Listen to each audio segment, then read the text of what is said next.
Jesus brought his disciples to a very, very evil place called Caesarea Philippi, one of the more pagan places in the culture where they lived in those times. It was a place that was nicknamed the Gates of Hell because of the worship of the god Pan and the cave where the water came out, in which people believed Pan returned to Hades itself.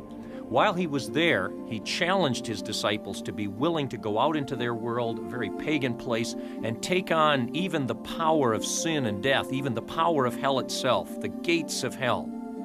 And then he laid out a challenge to the crowd, maybe the crowd that was gathered there in order to be part of the pagan ceremonies. And he said to them, "Deny yourselves, take up your cross and follow me, become like me. What gain is it for a person to have the whole world and lose his soul?" But then in one of the more provocative challenges in Jesus' whole ministry, he turned to his disciples in the middle of all of that paganness, and he said, "If anyone is ashamed of me and my words in this sinful and adulterous generation, the Son of Man will be ashamed of him when he comes in his glory with his Father's angels." That challenge became a key part of the great faith of those disciples, who left that place and eventually walked out into a world every bit as pagan as Caesarea Philippi. And not once were they ashamed to declare their love and their commitment for Jesus, no matter where it was that they found themselves.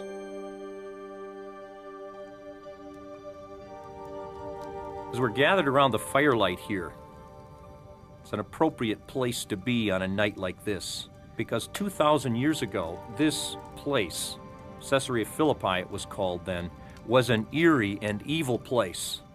In fact, Jesus brought the disciples to this place to teach them about the power of evil, the very gates of hell, a place that illustrated to them that power.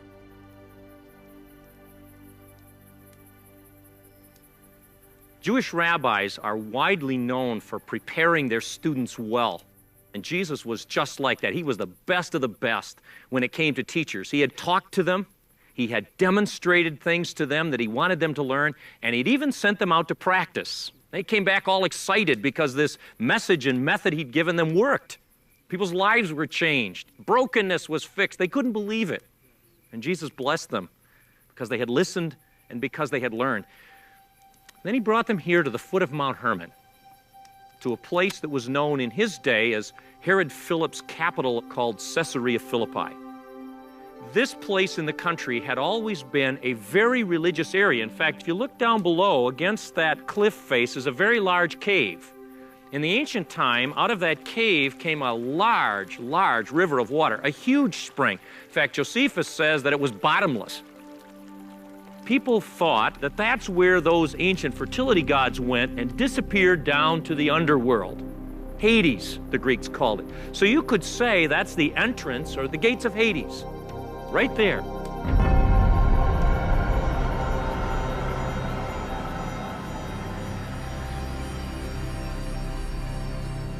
Way back in ancient times, people came here to worship those gods. What really set this place apart was Alexander the Great.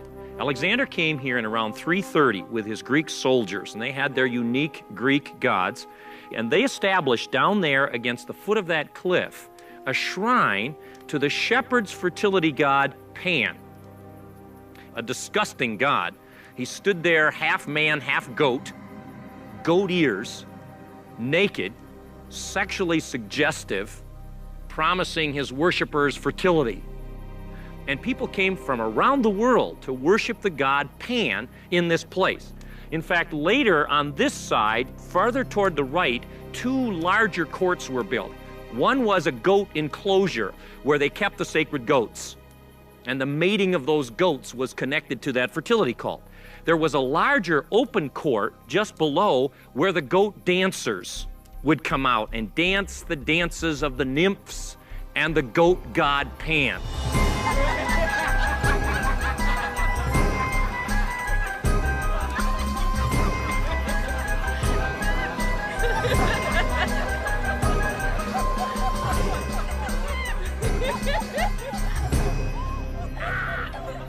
Very sexually erotic, very suggestive, and to the Jewish community of that first century, especially this community in Galilee, very ungodly and certainly contrary to everything in the Torah. In fact, they said when the Messiah comes, the gates of Caesarea Philippi are going to fall, because they couldn't imagine something this sick and this evil and this pagan existing at the same time as the Messiah. And now we have Jesus. And he had one lesson he needed to teach yet.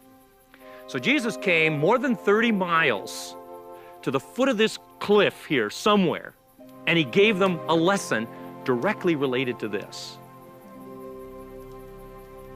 You can feel the paganness of this place. In fact, I've wondered whether those disciples were very uncomfortable. What is the rabbi doing? What does he have in mind? And there they sat, unsure probably whether to look or not, but ready to listen. And so he started out with a simple question. Who am I? And Peter, that Talmud, that student, couldn't wait to answer. You are the Messiah, the Son of the living God. And I can see Peter with fire in his eyes and the passion to say, not this. Those aren't gods. The Torah says there's one God, and you are the Son of the living God, not those gods. Boy, was he going to need that decades later in his life. Because those Talmidim were going to go out into a world where there were literally dozens of gods, all claiming great power and great influence. Peter's profession that you are the Messiah, the Son of the living God, and there is only one, was the heartbeat of what gave those men and women the passion to bring Jesus to their world. I love it, and so did Jesus. I'm sure with great joy he said, Simon, that's wonderful. You didn't learn that from human education. That came from God. And then he makes an interesting statement.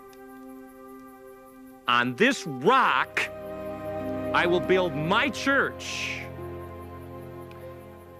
What? He's going to build his church on this rock? Yes. Jesus said, look at this. This represents everything disgusting and broken and wrong with the world we live in. And what I want you to do is to bring the message of the love of God, and I want you to show them that this is wrong, and I want you to replace it with what is meaningful and significant. Build my community on this rock. Replace it. Now, someone might say, wait a minute, are you sure he was talking about this rock? Listen to his next line, and look where we are. And the gates of Hades will not prevail against it.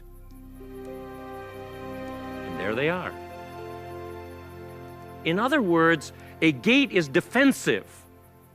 If the gates of Hades won't stand, it is the community of God that is bringing the message to the gates. Wait till you get to Asia Minor. You'll even discover in one city there was a gate of Hades next to an Apollo temple. You'll be blown away. And you'll think how often those disciples must have thought, the Messiah said even the gates of Hades will fall. Let's go for it. And I think there was a fire born in some chests that night.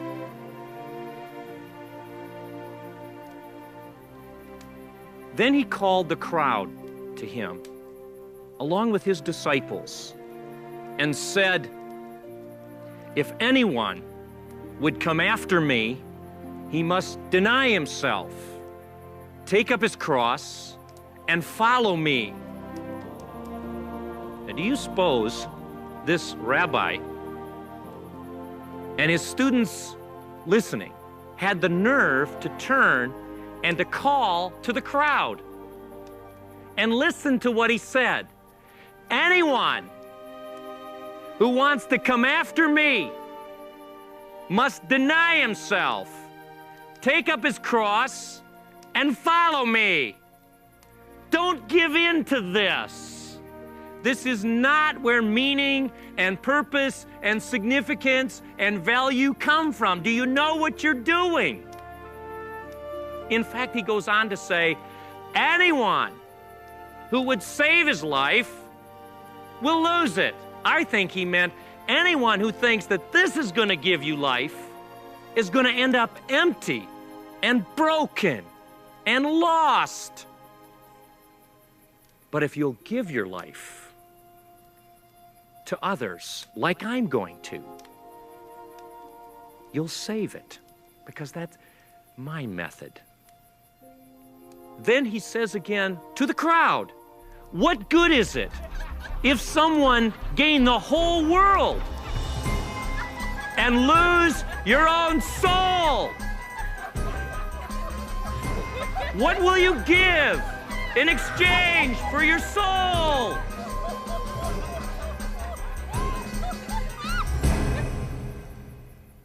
I wonder if the dancer stopped and looked up at this strange figure on the hillside with a fire in his eyes, challenging the very heart of their beliefs.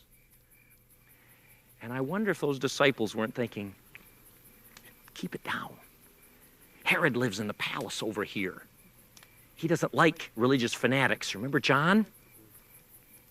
Those people are going to think we're idiots. What if they come up here?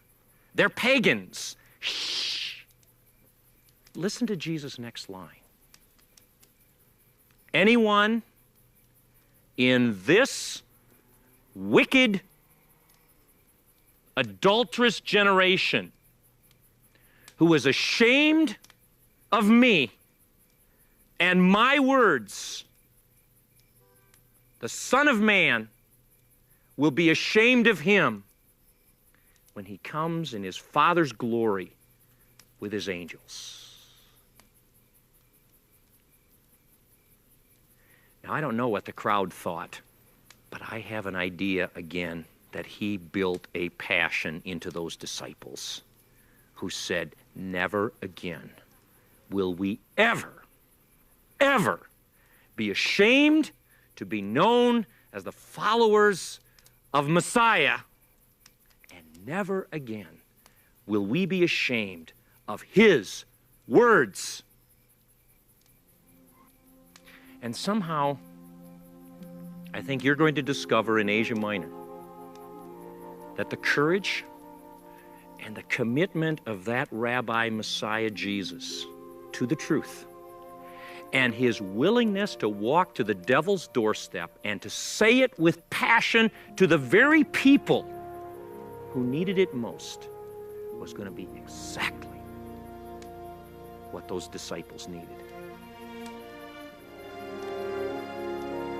And they stood in front of kings and priests, in temples and palaces and theaters and arenas. And with calmness and with passion, they spoke his words.